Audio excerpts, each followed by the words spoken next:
What's up? Welcome back to Knotfest. My name's Monica Strut and I'm here with Jolly from Bad Omens. Jolly, welcome. Hello, thank you very much. It's great to have you here. Now, obviously, you're here under some different circumstances today. So, yeah, I just wanted to say I'm sorry to hear that you won't be playing today. But we're stoked that you could still make it and hang out. Yeah, I figure we'll try to squeeze in some interviews today instead. Yeah, not 100%. Playing, Yeah. No, it's a little bit unfortunate, and we're sorry about that, but we're just doing what we, it's just how it is. Of course, yeah, it happens. Definitely. So you've got interviews today, obviously. So you'll be working that, but will you have an opportunity to catch any of the bands and kind of enjoy it as a bit of a punter? Me? Yeah. No, not so far, and I've looked at the schedule, and there are a few that I do want to see, so we'll see. I don't know if it's going to happen today, though, but we'll see. There's a lot of cool bands here, like all of them, really. Yeah. Oh, I mean, and some of them I've already toured with, so I've seen them, but then I want to see them in like this scenario, and so we'll see. Maybe like I'll pop over for Spirit Box if I have time. That'd be cool. Yeah. But no, it's a cool lineup. Yeah, absolutely. And like, given the fact you have toured with some of the bands, is it kind of nice when you're on the other side of the world and you get to see those familiar faces? Does that bring a sense of comfort for you? It's just nifty, I guess, to be here and then like, hey, just like because we just brought out. I literally looked to who you were pointing at first. I was like, wait. Because we just brought out, Make Them Suffer, and they're from Make Them Suffer, yes, in November, and they're from here, and then I saw one of them yesterday, and I heard a few of them here, so that's cool to see those, and then like I said, we've toured with Spirit Box before, and running into them is really cool, being able to catch up because I feel like they've been as busy as we are, pretty much. They're a very busy band. Yes. And we've been just living out here for like a long time now, so it's cool. Just run in again, like, hey, what are you doing? Yeah. So it's been cool. Yeah, that's awesome. How was touring with Make Them Suffer? Because Aussie bands are they go a bit off chops every now and then. They are a wild bunch of people, but they're just so because when we did that, we started a whole chat with the whole Concrete Jungle tour, right? And it's still up to this day, like these many months after we're still kind of hopping in there and checking in because they're just they're really cool people, and it was really nice to be around them. So. Yeah, I hope you'll get to do that again sometime, honestly. It'll be fun. Yeah. That's the one thing I love about the music industry is it's kind of like no matter where you are, you always have that sort of little family outside of your regular family sort of thing. So it's nice when you can actually connect on that level. You find a few people out there that's really cool, and then you stick around with them for a while, Yeah. What was it like? I mean, obviously you've had such rapid success over the past few years. Like you've been around for, 7-8 years or so, I suppose, at this stage. What's it like, I guess, seeing how people are responding to the latest album, because that seems to be just going off online. Yeah, no, it's awesome. It's obviously really, really cool, and it's been sporadic or whatever, increasing since we released it, but then we've been busy the whole time. So the way that I've seen it is more like in effect of, because we were kind of opening all of last year for really good bands, and we had On the Road, we had In This Moment, we had A Day to Remember, and then we did our own, and then you could see it on that, even from Under Oath, that people were definitely fucking with us, and it was really cool. So oh sweet, and then we saw the next tour and it was even more, and then on the we were cool, something really cool is happening, and then we sold out our first real big headliner pretty quickly, and that's when we're Jesus, what's going on?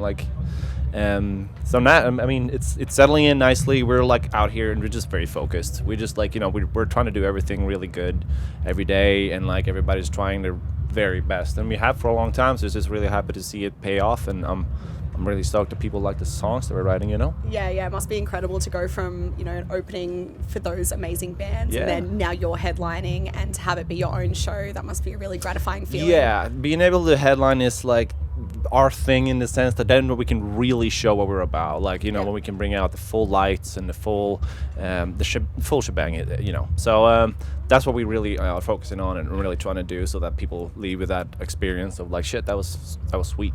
It sounded good and that was cool to see, I guess. So love headlining. It's really, Well, you're not just a guitarist, you're also a producer, and songwriter, of course. So, I mean, do you how do you fit in touring and doing all the the back end stuff that a band needs to do, and rehearsing, and then obviously this producing passion of yours? How do you fit it all in? Well, the producing had to, it's taken a back seat when we're out touring a lot, and then unless there's really comfortable circumstances what I can, because I do have a rig that I bring out that I could be creative with. Yeah, a little bit of a so I can definitely definitely throw down ideas if I have them, which they do come around, and then you just voice memo them real quick, and then you find a place where you can do that. But it's definitely taken we've been touring, and we've been trying to like focus on the live act and do that well, and when we're home, like, you don't really hop into writing when you're just home for a few days or like a week or whatever. So like you got to be able to rest and think about other stuff in life for a few times,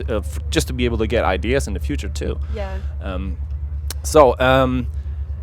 But leading up to this album, I mean, we had the pandemic, and that's kind of like we were able to just do nothing else but write. So we got really creative. We wrote the album without really thinking about it, honestly, because a lot of the stuff in there wasn't necessarily meant to be Bad Omens. We just made it to be that in the end. Yeah, we just like, what about this is a really cool song, like, why don't we just look at how that would be with us, and then that's how it just blossomed into the album essentially. And and that's also like there's so many songs on it because we were just writing, just fucking having fun with it, and it came out cool. I think you can hear it. Like, a lot of people like it, and we were like, yeah, we had a lot of fun writing this album, and we felt really good about it. And but then you had a whole year to do nothing but that. So now that we're just out all the time, it's a little different. So we'll see. Like, when we get a few months off, we're definitely going to try and be creative again to cook some new music.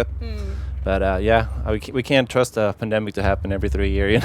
Yeah, absolutely, to afford you that amount of time. I mean, how is that creative process, I suppose? Because a lot of creatives, I know, they get worried when sometimes they have these dry spells and maybe they've got a lot going on in life, and they're like, I don't have any ideas left. Have you ever felt that? And like, do you find it's an ebb and flow when it comes to your creativity? Yeah, I mean, you got to think of it like, the more you are creative, the more ideas are going to come to you. It's like with anything else, the more you practice soccer, the better soccer player you're going to be. So like, and a soccer player is not going to be in his perfect fucking game every time. Like, there's going to come time where you just don't get the ideas that you think.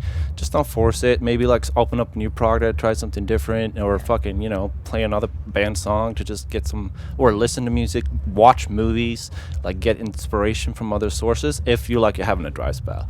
And then it's not going to last forever, I fucking promise you. It's not like I can't tell you if it's a day or a week or a month, but just fucking keep doing it, keep at it, and then it's gonna, you waited for a reason, the next idea is gonna be awesome. So did you have any of those random influences when it came to writing Death of a Peace of Mind, like movies or that sort of thing? Oh yeah, it's very heavily inspired on all types of music and video games, and lyrically too. I know Noah draws a lot of inspiration from shows that he's watching and whatnot. So yeah, and I think you can hear that also in all of our bells and whistles with the production, because that's what we really focused on the last album.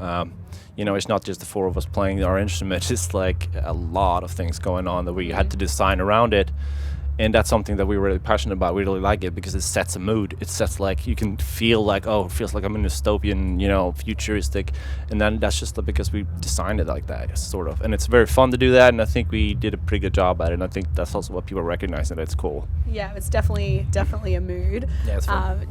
When you think of these ideas, you mentioned dystopian, do you see that visually, or is it mainly like sonically that you hear like a soundtrack to that sort of atmosphere? Well, personally, me, when I close my eyes and I listen to it, I see like kind of like I don't know, Blade Runner or something. You're flying through a city, right. Or like, have you seen The Fifth Element, like New York? Like, it's like that could be like a soundtrack for that, or essentially. But depending on what song it is, or I've played like a video game called Mass Effect, and there's like this discotheque in like a big space city that like had like this music that kind of like turned in, that like was inspired for when I was writing another song. And it's just like, like stuff like that, you just kind of try to absorb everything that's cool and sounds cool to you and make it your own. Nice. I love that. If you had to describe Bad Omens as a movie, what would the movie be? I hate questions like that. I know. We're asking everyone. Do you have any idea yourself? Yeah. If we were a movie. No, I have no Dude, idea. we have so many different songs though. Like I said, like the last track of our first album is like this, weird world music piece, and then we open up the second album with like this kind of Western vibe, and then like now we're on another like more production, more futuristic. So like I'm imagining just Mad Max. Okay, Back to the Future, because it has everything, right? It has the old, it has the West, it has the future. But I mean, that would be a horrible soundtrack for that movie. You said I have to do it. That was good. Okay, the trilogy. Maybe they make a new one and then you can be the soundtrack for it. Yeah. So that was great. That was a great answer for a tough question. That was smart. Okay. Cool. Well, I mean, are you going to have a chance to see any of Melbourne at all while you're here? Melbourne? I don't think so. The rest of the day, basically. Yeah, not more than I already have, and I've already seen like the blocks around the hotel that we're staying at. So yeah. Fortunately not, but I did like the vibe, and also my hotel room is very, very high up. So I just like open up the drapes because it was like those big ass windows. Yeah, nice. So I felt like, hey, this is all right. I can see everything. I just won't be there, Yeah, and kind of get the lay of the land at least. Absolutely. All right, Jolly. Well, yeah, it was absolutely wonderful to speak to you about your creative process. Love hearing all about it. Enjoy the rest of your day, and thank you for joining us at Knotfest TV. Thank you for having me.